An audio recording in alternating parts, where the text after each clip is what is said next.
Playboy, run this shit, ho.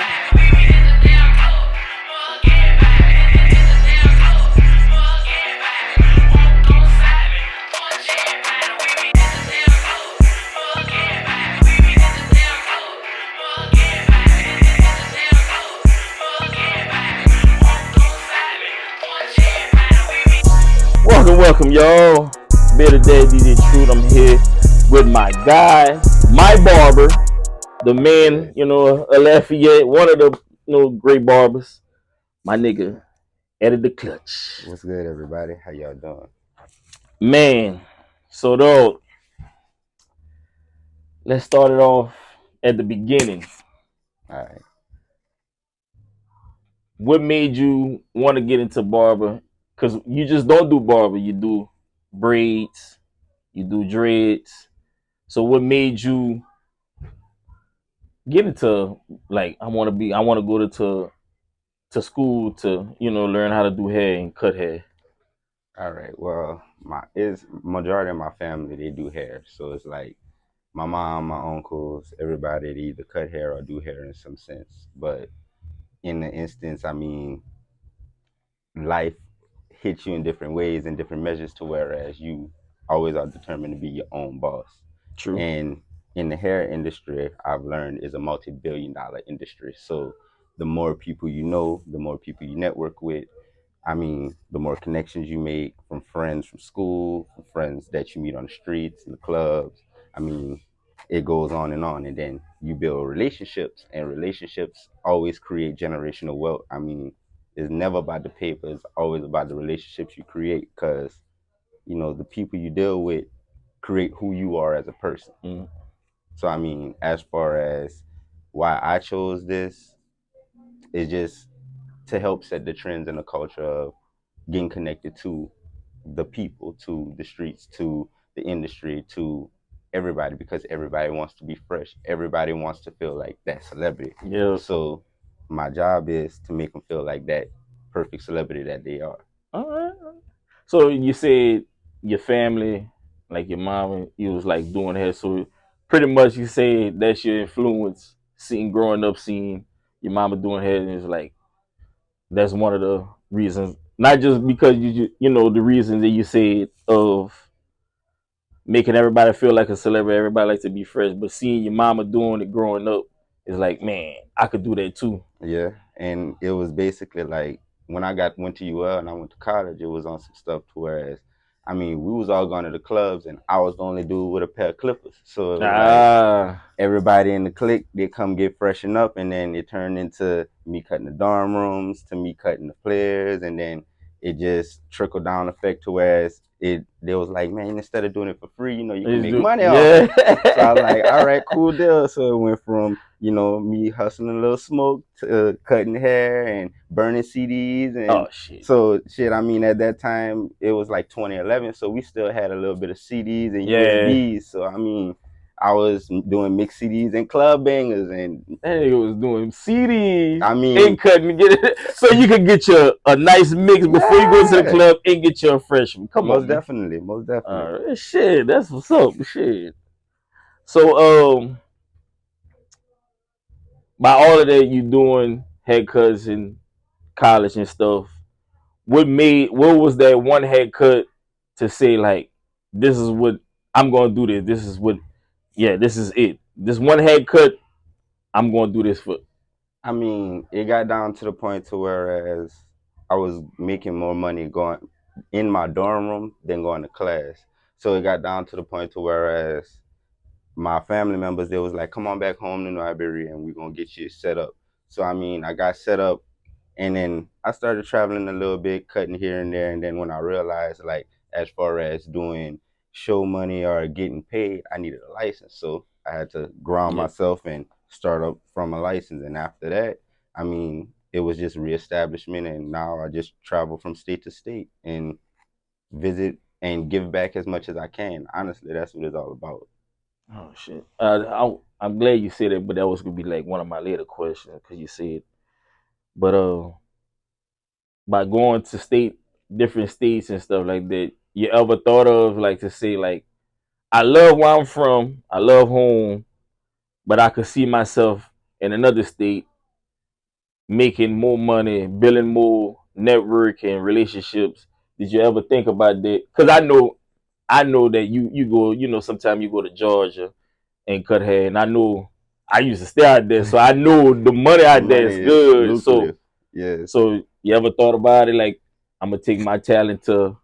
I mean, I do think about it constantly, but it's basically I I do it on a family tip to stay here is Hmm. because it's more of a grounding. I mean, I could go anywhere and thrive and live a luxurious life, but will I be able to get the stability of raising my kids in a full figured home and not letting them have, say, if I move to Cali or something, I'll have to put them on a bus or put them across town or do something of Hmm. that sort. Or if I go to Georgia, I mean, every place has its kinks, Hmm. but to say more or less, more homegrown, more cultural, more to get them more to their roots. I mean, I'll do it here, but when they get a little bit older, it'll be more of an understanding base to whereas they can gravitate more towards what they want to do. Yeah. All right. Shit. All right. So before we was really interrupted, what's your thoughts about like owning your own shop, putting your name? Because at the end of the day, you still a boss because you work for yourself. Mm. But like being in your own shit, people coming to you. Like, what's your thoughts there? Like, cause I know ever since I started coming by you, since I moved from Georgia, you moved around, but I know it's not nothing like your own shit. So, what's Yeah. your thought about owning your own shop? It's like I'm building that right now as we speak. So I'm doing proper funding. I'm making sure all my paperwork is together. I'm making sure everything is properly set up because I don't want to start something and get a kink in the road and then I gotta shut down. Yeah. So it's to the point to whereas I want to make sure I can get everything set up for a full-fledged barbershop and salon. And then on a side note, I want to also add a school to it. So Ooh. I'm gonna do a 3-in-1 barber, salon, and school to whereas people can get accredited and then also get the information they need to properly thrive in the business because that's the problem in the business today. I mean, we get our license, we don't we move forward, but we don't have proper etiquette to teach us how to manicure our lives as far as Mm. bank accounts, trust funds, things of that sort. Mm. So as far as applying certain situations like for us workforce union, things of that sort, to get us covered as a whole. I mean, it's possible to get all of those things. We have some of those things already, but it's a fact of knowing what you can use because it's accessible and what you can't because you have to get other sources of income for it. Definitely. Damn, so, man, that's nice. 3-in-1. It. I don't nobody doing it out here, huh? Nah, not at Nah, all. because everybody, they do the barber and the salon, but having a school, I think that's dope, man. I like that idea. Shit, that's fire. um,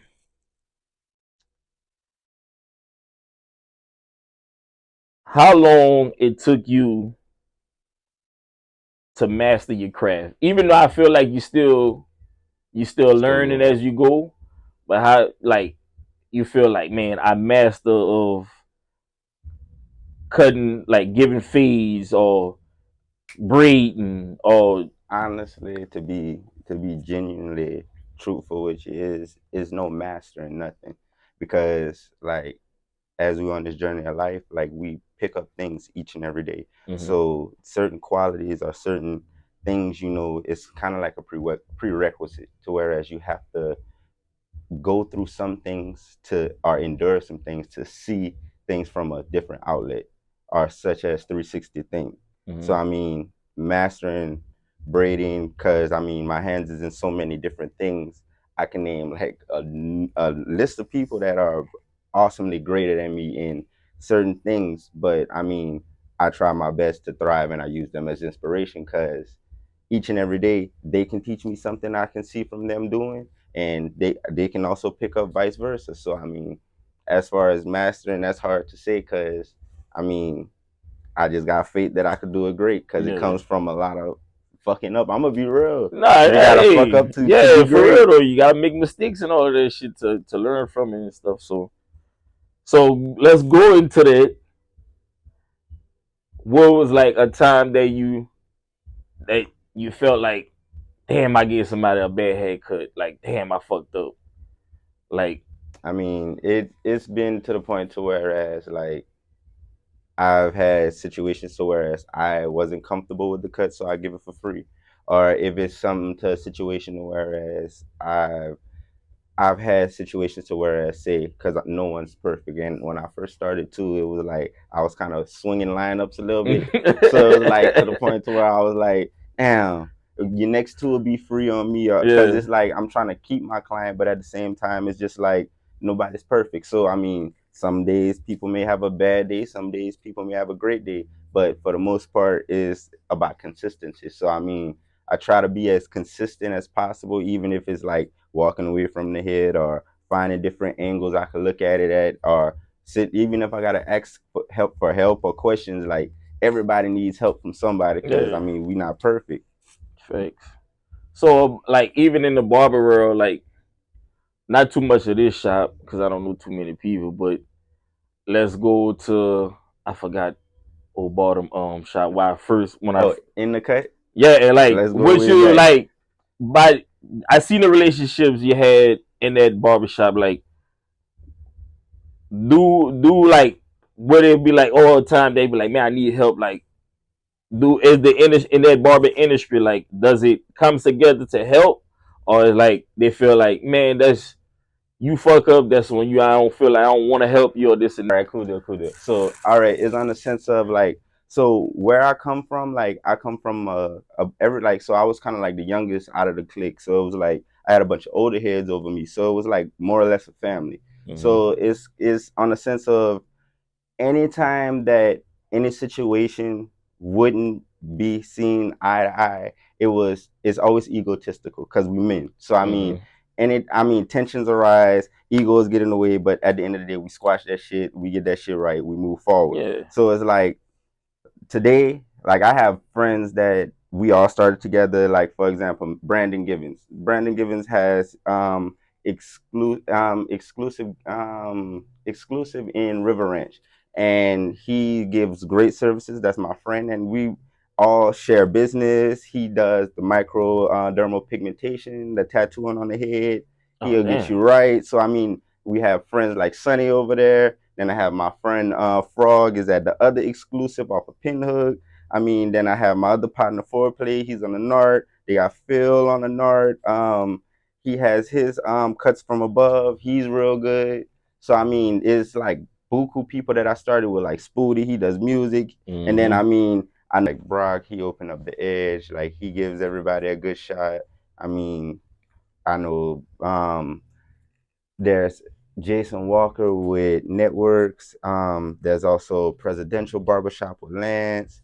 And then there's also people around with suites and stuff too. So I mean, everybody is like a big one niche family. It's once you know one barber, you kind of get to know everybody. So it's like, That's a good thing. We was talking about like bad cuts and mastering cuts. Did somebody ever not pay you like on a sneaky tip, oh, or not just because I know, because like you say, if you feel like you gotta, but like if somebody try to play, you be like, man, oh you fucked up, but you know in your mind like I didn't fuck up, because they always say customers right. right. I mean, like in the instance, like I prove my point right in some cases, and I still let them walk off with what they need to walk off with. So I mean, if you're not satisfied with it, I mean, I have my integrity, my name at the end of the day. And Mm-hmm. then I've also had situations where I had people run off and be like, "Hey, I'm going to the bank," or "Hey, this, that, and the other." And but I mean, in instances like that, if they got to run off, it's more likely they need it more than you did. Mm-hmm. So I mean, I just chalk it up and I just mark them off the book. They can't come back until they pay their fee. But sometimes I 9 times out of 10 forget and move on. But I mean, certain shit like that you really can't hold to, because it's like, even though I'm in the hair industry, it's like, for example, that's like a person going to the store and they're stealing for their kids, or they Yeah. go get their kid hair done and they don't have enough for the kids cut and or the kids food, and they get everything prepared and they just walk out. Oh, I gotta go get my debit card, but they let them go get out with their groceries. I Mm-hmm. mean, it's the same shit, but who am I like to judge you on what you did? I mean, you know you fucked up, but at the end of the day, shit, just chalk it up. All right. Did you ever get into it with somebody? If it's because of that or just attitude, like like something that was that customer was just in a bad mood and it's like it was like, man, all right, I'm fed up now. You pissed me off. Like you ever got into it? Like it's been instances to where I didn't had like clients irritate me on the slick, but it wouldn't show. So it's as how can I say per se is on a tip of I wouldn't let anguish or anger show towards the hairstyle or the cut or the service to be damper down or something. I'm gonna give a full 100% service, but at the end of the day, I'm going to smoke me one when I'm done because it's like I gotta calm it's down. like some instances like it's real hard to get me over the edge. So it's like some people, like I could tell when the person having a fucked up day, Mm-hmm. like their energy just thrown all the way off. So it's like my job and my due diligence to like lift their spirits. So Mm-hmm. I mean, I'ma play what they like to listen to. If I got my snacks in the day, then we're gonna drink some exotic pop. We're gonna eat some snacks. We're gonna do what we gotta do. But on the instance to whereas it's like constant anguish being thrown out, like I'm a mention upon it, like try to see what's deriving that problem. Mm-hmm. But as far as like actual physical altercations, it's really no need to get there. That's good because I'm pretty sure it's some boys that ain't got no look, bro. Look, bro, look. I'm tired of that shit, dog. Take that shit outside. I'm pretty sure that I we seen mean, it but plenty this of is times, more of but like a how can I say a safe haven or a comfort zone. So it's like what we talk about is what stays with us. Is like definitely. what where we go with a sense of where your mind is, where your heart is. Like say for example, I talk to people about marriage problems. I talk to some people about relationships. And I talk to some people about their street problems. It's like Mm-hmm. it goes a multitude of places of their kids, like things of that sort. Because I mean, it's like we all like they say, go holler at the village. So I mean, No real shit. it take a village to raise. So I mean, if you see mine fucking up, then pull my coattail, let me know about the village, and then the village can handle that. Yeah. Cause there's no need to like draw attention and have different backlashes, different areas going into conflict for no reason. I mean, we already labeled as such. Yep. But like you said, man, it take a village, and I'm coming over here. We talk this and that. None of our conversation go outside of here, so I respect this. So It's just about understanding. I mean, it's about communication. I mean, 9 times out of 10, the argument gonna start because somebody either feeling played or is a lack of communication or understanding. So if both counterparts or both parties understand, it's 9 times out of 10 gonna be resolved at the end of the day. I'm gonna get into scheduling and price increase. Scheduling, like how you started off, like just just doing phone calls, but now you like, I got an app, book your stuff in time, this and that. Like, tell me about like the whole scheduling stuff. Okay, so as far as scheduling go, like you can book your haircut. So I cut Monday through Saturday. Like so, for example, like if today would be a Monday, which it is, it would be on the sense of it would be a discounted day. So it'd be $30 haircuts for adults, 20 for teens, 50, no, yeah, 30, 20, 15, and then no 30, 25, 20. Sorry, Oh. and then lineups are 10, 15, and 20. When it gets down to like lock days, like I have the special days to where as I run like $100 days. Mm-hmm. Then like I know from it's gonna be August 1st through the 15th, I'm gonna be running $10 cuts for all the kids. So it's like as far as increasing go, shoot, I started out at $10, $20 a cut, and that was like 2010 ish, Yeah. 2011.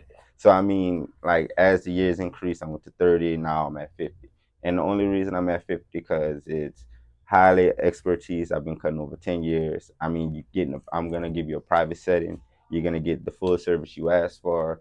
I mean, it's you get an ambience of pretty much any type of music you want, as far as an accustomed to what you like in preference. Mm-hmm. And as far as VIP services, like we're starting some new stuff to whereas we're doing bottle services and things of that sort again, to whereas we can get our people sipping and chilling at the same time. Yeah, cause a lot of people have the, oh man, that's high, this and that, and I understand that's your job. That's how you get paid. So Right. you gotta. It's either you respect it or you find somebody that's cheaper. So that was like, And then it's not even on the tip of that. So let me touch up on that too. So say for example, like I have a client, like say they'll be going through a down patch or they lose their job or situation like that. I'll float you like 4 or 5 cuts or give you an understanding, because I mean that's my job to make sure that you straight. I mm-hmm, mean, because you making sure I'm straight, because without y'all I don't have a job. true. So I mean, in the instance, in order for you to get another job, it's my due diligence to, hey yo, bro, look, haircut or two till you float up and get back on your feet. Yeah, One for your interview and one for your first day of work. So boom, now you done got you them 2 cuts. Now who's to say if he didn't have those 2 cuts, he wouldn't be able to get through the door to get mm. that good job? See, I don't think nobody even think that further. They just, oh man, that shit, And it's like, yeah, that's why I wanted to talk to you about it, because you have your mind is just, it's not on like, oh, I've been cutting for this and I made my price and that's what it is. And I It's mean, more than that. it's on a It's sense, more than that. it's that, and it's like, so for example, like you'll probably never see me do a back to school kids cut because they always fall on my around my anniversary, around the 7th. Mm. So it's like, no, like I do it throughout the year. So for example, like I don't broadcast, but I find a kid or two that I've seen throughout the school or throughout the streets, and I help his mom get a few school things, or I'll backdoor, and for Thanksgiving we'll find a family. We'll go buy some food stamps off the street or something, or find something off the street to whereas we can go to the stores and buy buku food to provide for a turkey, a ham, give them a full layout for Thanksgiving in case they Yeah. can't afford it. As far as Christmas, I do the bike giveaways. Like I find 2 or 3 kids and buy them a bike and give it out to whereas they can at least have something to roll on for Christmas. Because I mean, at the end of the day, it's like, I know what it feel like to have, and I know what it feel like Yeah, to not not to. have. Yeah. So in an instance, like I know what it looks like to not have, and people be like, "Oh, I got it," but an extra helping hand, shit, I want God to look out for me too. So Yeah. why not look out for somebody else? Sometimes that shit don't need to be broadcast. Like, I mean, because in certain instances, like certain people might not want you to know they're doing bad, yeah. And cause then there's a big thing. Some people don't. and they on some stuff to whereas it's like they go throughout their day, people don't see them struggle, and they might not, I mean, they might not have nothing, but they got enough to do what they need to do, Mm-hmm. if that makes sense. Yep. So by all means necessary, I mean, there is some hardworking double figure parents, like there'll be 2 parents, but at the same time they have high paying jobs, good figures, and at the same time they only have enough just Just, for enough. yeah. Yeah. Trust me, I know. So I mean, even though you do like bump up a tax bracket, or you do like move up to 6 figures or something of that sort, that shit don't really define you. Because I mean, the more money you make, the bigger your bills are. I mean, the more your lifestyle requires, and Yep. then it's not even such as a lifestyle of clothing, or such as things of that sort. It becomes down to, if you have them kids, like them kids come first, so that Facts. it comes down to school, and it comes down to food, it comes down to like the necessities. Mm-hmm. So now it's like what you do, but lean on your brother and make sure your brother can help you out if they have a heart. Yeah. I like that, man. I'm glad you. I didn't know too much about you do behind the scenes, but I like that. I like that, and stuff like that. That's I wanna work with people because I wanna do that with our brand and stuff like that, and start helping our kids. Because we started when I was dealing with the music stuff. Like we was trying to look for kids to give back and stuff like that, and I noticed when you post it, nobody want to say anything Mm-hmm. because just like you said, it's more of I don't need no helping hand because it's on the internet. So it's understood. That's understood. I like that. Um, let me hurry up and go because you got a client. Nah, you good. So being that you work Monday through Saturday, does it affect family time? They're like the wife and the kids. Like, Yeah, but no. So in certain instances, like for example, like I work in a private suite setting now. So it's like I'm in the shop, but I'm in my suite. mm, So it's just like I'm in the world, but I'm still can confine myself away from it if I want to. So as far as family time, Like Sundays is my strict family day. Every other weekend, like I slacked down because they wanted to stay more around the area for the summertime. So we've been doing like national parks and things. So we travel on the weekends. Mm-hmm. But Monday through Saturday, like it's to the point to whereas you see like they'll pop up, No, like yeah. they'll come in their costumes because my kids still dress up. So it's like it's on the tip to whereas like if my wife comes over, she'll bring my food or make sure I'm straight. So it's like I really can't say that more or less they I have a problem with my schedule. They honestly work with me. Yeah. So it's like I know that I really work from like 10 to 7. So anything after that'll be after hours, but 9 times out of 10, like I don't do too much because like for school time, I pick my kids up or drop them to school, and I don't see them till they get out of after school care, which will help them prepare for school and more training. So it's like after that, I pick them up because I want that one-on-one time. Yeah. My wife could pick them up, but I'd rather get the one-on-one time. After that, we eat and they back to sleep, and I don't see them till the weekend because it's a constant routine. Yeah. All right, man. Shit. I know, because a lot of people. I when I first came around, you was like hustling, hustling. So I see you damn near almost Christmas time being in the shop midnight, 1 o'clock. So I know how you get it. So that's why I was like, that was one big thing of asking you that, like, if it But yeah, affected the like I time. ain't even gonna lie, like before, like so like my determinations was different. Like then it was like about the money. And then when I started seeing that, yeah, I got the money, but I'm still missing valuable family time, Mm-hmm. and I can't even enjoy the money because I could ship it and watch them enjoy it, but I'm still rolling and working. Yeah. So it's like no point to kill myself and not even be able to enjoy it. So I limit my schedule now, and I make what I can make in those time limits, and then I permit to have my family time because you got to have some type of balance. Yeah, real shit. Them kids need their parents, man. Oh Especially yeah, daddy. I'm not taking away from the moms. nah, for real, for real. Cause we can't do it without the mamas. I ain't Oh even gonna no, not lie. at all. That's that Listen, extra structure. not at all. Celebrity. Did you ever cut one? I know I see you pose like some of the dudes that's like Instagram that got a big following and stuff like that, but like celebrity, like Like I did like juvenile before, and I did like Chris are doing like local celebrities, things of that sort. But as far as like real big celebrities, like nah, like I did like Key once maybe, and that was about it. like it's a I kind of want to say it like that because everybody like they're regular people too, but like just cutting a juvenile and like a Chris Hardaway, like a lot of people that's gonna watch this interview, they ain't gonna really know too much about Chris, but he's a big time in Louisiana. Zydeco. Yeah, but like what it is like is a conversations different or it's like it just I don't know like I don't know what I'm trying to get at, but No, it's I like get what you're saying. Is more or less like people just want to be treated like people. So it's like, I mean, you can ask the questions about the music industry and things of that sort, but after a while, that shit get burnt out. If that makes sense, like mm-hmm. it comes off as you fanish or things of that sort. So they getting that like constantly in their days from a person that don't know them. So they're in a place to whereas they want to feel more of a comfortability, like I said, a safe haven. So it's like it's more or less of like what's going on throughout the day or how they feeling. Like basically, like we'll chop it up like things that we see going on, or we'll be damn nigga, you seen Carly Russell? Like it's all some shit like to whereas we seen like what's going on throughout the day and like hey, I done heard this new song and hey, check this one out, or hey, look, my little partner do this, but check that one out. And like everybody brushing up somewhere, because Mm-hmm. it's not really somebody coming up off of somebody, but shit, everybody needs somebody to do something. So if he like his music and he decide to reach out to such and such, then he could lick up and do whatever he got to do.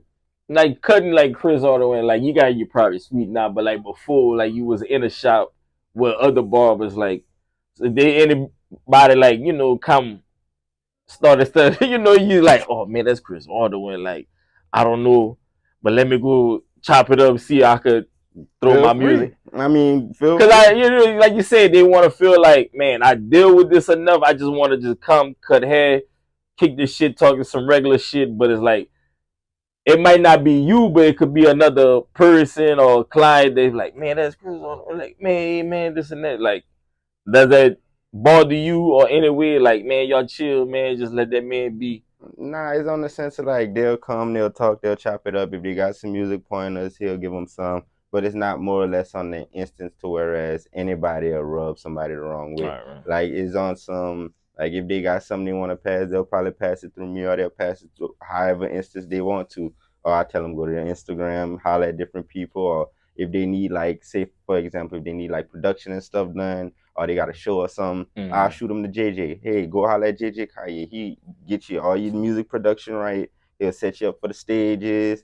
If you need some shows, you could go holler at Paul, or you could J Paul. You could go holler at Mm. Nate. You could go holler at a bunch of them. Like everybody, like really not. How can I say dicks in the industry? Like Yeah, is cause yeah, it? Don't get me wrong. Like once you start moving up the chain, like is it becomes tighter to talk to them because I mean their life is at more of value yeah, to certain instances. So it's like you can't really fault them because it's tight security and they gotta move on the fastest. It's because they're walking lit. yeah. You never know. So We just seen the Cardi B shit. oh yeah, when she threw that mic, Like, yeah, and now she charged for like, yo, like, you come see what I'm on, man. saying? Like, So I that mean, is, oh, man, damn. Sorry, celebrities. yeah, and they coming for them insurance policies. They coming. But man, my last question, man. For any barbers that's coming up or about to go to school, give them some tips, man. Just being a great barber you know, everybody their own person, but like, and you, what's some tips that you would give somebody that's coming up and want to be a barber? First foremost, stay humble. Like you don't never know everything, and I mean you never know who you gonna need later on down the line. So I mean, bridges could be burnt, but friendships could be made and last in a long time. Um, always learn, always feed yourself new knowledge. As far as in this barber game, it's not really one hustle. So it's like you don't have to just cut hair. You can do hair. I mean, if you can cater to somebody's whole family versus just one person out of it, you can maximize your dollar.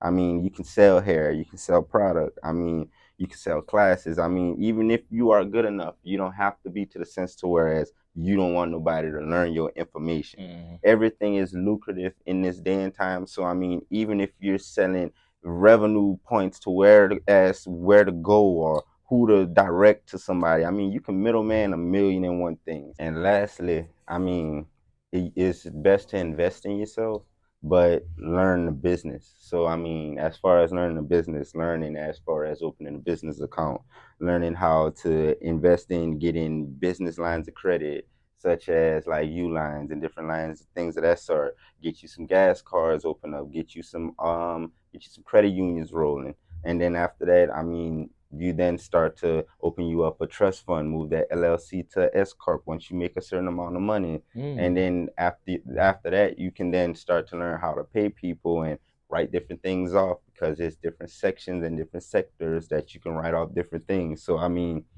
learning business etiquette and how to properly run a business. I mean, if you can sell dope and you can duck the cops, you can you can duck the cops, duck the ops, mastermind how to sell product and work with inflation and all the things that the streets have to bring. You can definitely all really you have to duck is the IRS and the FBI and keep your books straight. And besides that, you really gonna be a lucrative businessman or woman in this game. So I mean, no matter what you selling, I mean, small numbers add up. So I mean, no matter what your hustle is, like just make sure your game tight and you constantly adding to it to elevate yourself. So proper preparation prevents poor performance is what I kind of live by. 5 P's. So I mean, it'll get you somewhere. There y'all go, barbers. Just don't be a good barber, be a good businessman. Cause at the end of the day, you're your own boss. So it is, man. Shit, man. Appreciate you, dog, for doing this interview. That's it, man. I appreciate you, Yeah. bro. Like real shit. So guys, I'm DJ True the Bitter Dad, Eddie Clutch, man. And we There it out. is.